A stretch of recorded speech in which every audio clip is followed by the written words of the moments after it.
আসসালামু আলাইকুম রহমতুল্লাহি অবরকাতুহ। সম্মানিত দর্শক, বাংলাদেশে সম্ভবত একটি অভাবনীয় এবং একটি নজিরবিহীন ঘটনা ঘটতে যাচ্ছে। অবৈধ যারা বসবাসকারী বিদেশি নাগরিক বাংলাদেশে আছেন, এদের একটা বিরাট অংশ বাংলাদেশে ভারতীয় নাগরিক। একসময় ডক্টর আসিফ নজরুল বলেছিলেন যে প্রায় 22 লাখ ভারতীয় বাংলাদেশে কাজ করে অবৈধভাবে। সেটিকে টেনে টুনে আপনি যতই নিচে নামান না কেন নামান না কেন, এটা ৬-৭ লাখ ৮ লাখের নিচে হবে না। এই মুহূর্তে বাংলাদেশে কাজ করছে ভারতীয়। তাদের একটা বিরাট অংশ অবৈধ। তারা এই বাংলাদেশে যে টাকা উপার্জন করে, এই টাকা আবার বৈধ পথে না পাঠিয়ে তারা অবৈধ পথে পাঠায়। এবং ভারতের যে সরকারি হিসাব রয়েছে, সেই হিসাবে সারা দুনিয়া থেকে তারা যে রেমিটেন্স পায়, সেটা দ্বিতীয় অথবা তৃতীয় বৃহত্তম রেমিটেন্সের যে উৎস, এটি কিন্তু বাংলাদেশ। তো সেই বাংলাদেশ থেকে যে রেমিটেন্সগুলো যাচ্ছে কয়েকভাবে। প্রথমত এখানে বৈধভাবে বড় বড় পদে ভারতীয় কোম্পানি এবং মাল্টিন্যাশনাল কোম্পানি, এমনকি বাংলাদেশি কোম্পানি, সেখানে বড় বড় পদে ভারতীয় নাগরিকরা বৈধভাবে কাজ করছে। আপনি চিন্তা করুন, লিভার ব্রাদার্সের মতো কোম্পানি, গ্রামীণ ফোনের মতো কোম্পানি, এ সকল কোম্পানিতে যে প্রধান নির্বাহী কর্মকর্তা কত টাকা বেতন পায়, আনবিলিভেবল, কল্পনাই করতে পারবেন না। এখানে যে সকল আমেরিকান কোম্পানি রয়েছে, তাদের বেশিরভাগ সিইও ভারতীয়।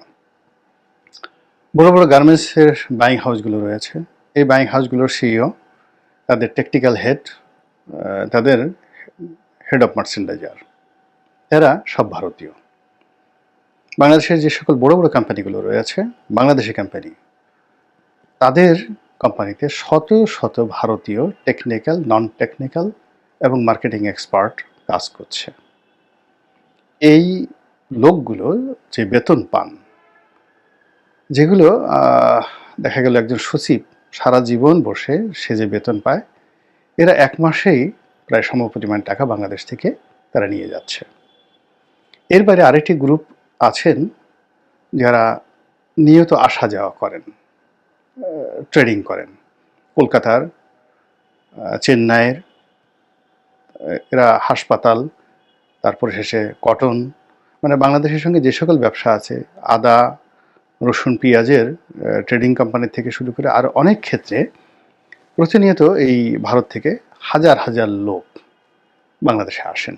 এমনকি ডাক্তার, নার্স, তারা এসে ৬-৭ মাস ঘোরাফেরা করেন, কাজ করেন, ট্রেডিং করেন, সেলিং করেন এবং অনেক ক্ষেত্রে এখানে বসে ক্যাশ লেনদেন করেন। যেমন দেখা গেল একটা পেঁয়াজের ট্রেডার এসছে খাতুনগঞ্জে, তো তিনি এখানে বসে অর্ডার নিলেন। অর্ডার নেওয়ার পরে এলসি করলেন, যেমন দেখা গেল $1,00,000 এলসি করলেন এবং বসে থেকে তিনি সেখানে শিপমেন্ট করে দিলেন।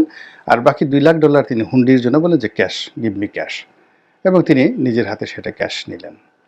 ক্যাশ নিয়ে এটা আবার তার নিজ দায়িত্বে এখান থেকে তিনি হুন্ডি করে পাঠিয়ে দিলেন।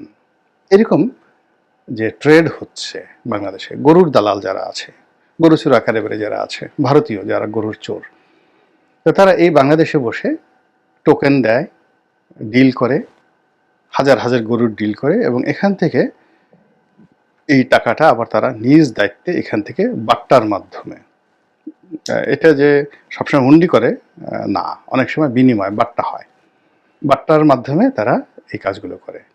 দ্বিতীয়ত তাদের যে চোরাচালান, একেবারে যেটা স্বর্ণ চোরাচালান, এই আওয়ামী লীগ জমানাতে ঢাকা এয়ারপোর্টকে, শাহজালাল এয়ারপোর্ট, তারপরে সিলেট এয়ারপোর্ট এবং চট্টগ্রাম এয়ারপোর্টকে তারা সোনা চোরাচালানির একটা গোল্ডেন ট্রায়াঙ্গেল হিসেবে এই 3টি এয়ারপোর্টকে তারা ব্যবহার করেছে এবং বিলিয়ন বিলিয়ন ডলারের সোনা তারা এই বন্দর দিয়ে চোরাকারবারি করেছে।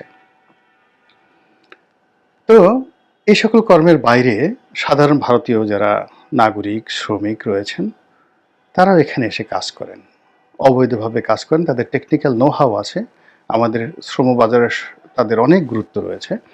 কিন্তু তারা বৈধভাবে এখানে আসেন না, কাজ করেন। এদের সংখ্যা যদি ৭ লাখ ধরেন, এই ৭ লাখ লোকের সাথে আমাদের যে অর্থনীতি, রাজনীতি, তারপরে ট্রেড অ্যান্ড কমার্স থেকে শুরু করে অনেক কিছু জড়িত। এখন ভারত এবং বাংলাদেশের মধ্যে যে উত্তেজনা চলছে, সেই উত্তেজনার প্রেক্ষিতে সরকারের পক্ষ থেকে একটা রেড সিগন্যাল দেওয়া হয়েছে যে যারা বাংলাদেশে অবৈধ বসতি রয়েছেন, শ্রমজীবী মানুষ রয়েছেন, এবং নিঃসন্দেহে এখানে ভারতীয় বেশি, নেপালের কিছু লোকজন আছে খুব অল্প, ইউরোপের কিছু লোক আছেন, চীনের অনেক আছেন, তারপর আফ্রিকার আছেন, কিন্তু ভারতের সংখ্যা খুব বেশি, খুবই বেশি।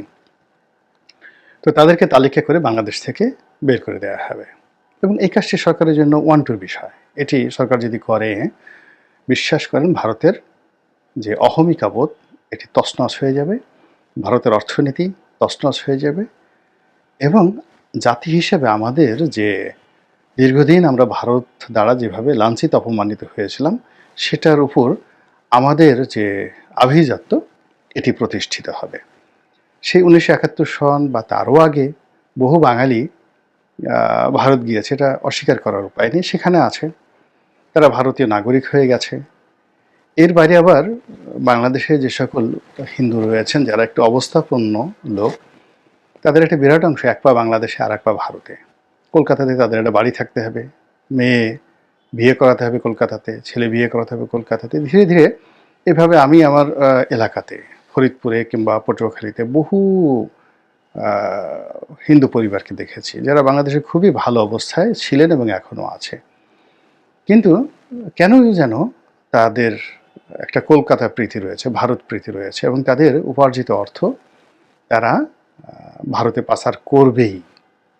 তো এই জিনিসগুলোর ক্ষেত্রে যদি সরকার খুব রেস্ট্রিক্ট হয়, এবং আওয়ামী লীগ জমানাতে যেটি উঠিয়ে দেওয়া হয়েছিল শত্রু সম্পত্তি, এনিমি প্রপার্টি, তারপরে ভেস্টেড প্রপার্টি, এই আইনটিকে যদি আবার সরকার চালু করে, তাহলে যে সকল হিন্দু এই বাংলাদেশের জায়গা জমি বিক্রি করেছে, আবার অনেক হিন্দু টাউটারি করে 2 বার 3 বার 4 বার করে বিক্রি করেছে, বিক্রি করে তারা চলে গেছে ভারতে, টাকাও নিয়ে গেছে, এখন তাদের যারা বংশধর আছেন, আত্মীয় স্বজন আছে, তারা এসে আবার বলছে ওই সম্পত্তি আমাদেরকে জোর করে এটা শত্রু সম্পত্তি বলে, ভেস্টেড প্রপার্টি বলে, এনিমি প্রপার্টি বলে আমাদেরকে সে নিয়ে যাওয়া হয়েছে। এগুলো কিন্তু নিয়ে জায়গা জমি মামলা মোকদ্দমা বাংলাদেশে একটা রক্তক্ষয়ী ঘটনা ঘটছে। এখন ডক্টর মোহাম্মদ ইউনূস সরকার যদি এই জায়গাতে হাত দেন, যেহেতু তার সঙ্গে এখন জামাত আছে, তার সঙ্গে এখন হেফাজত আছে, ফলে পাবলিক সাপোর্ট এখানে অনেক বেশি।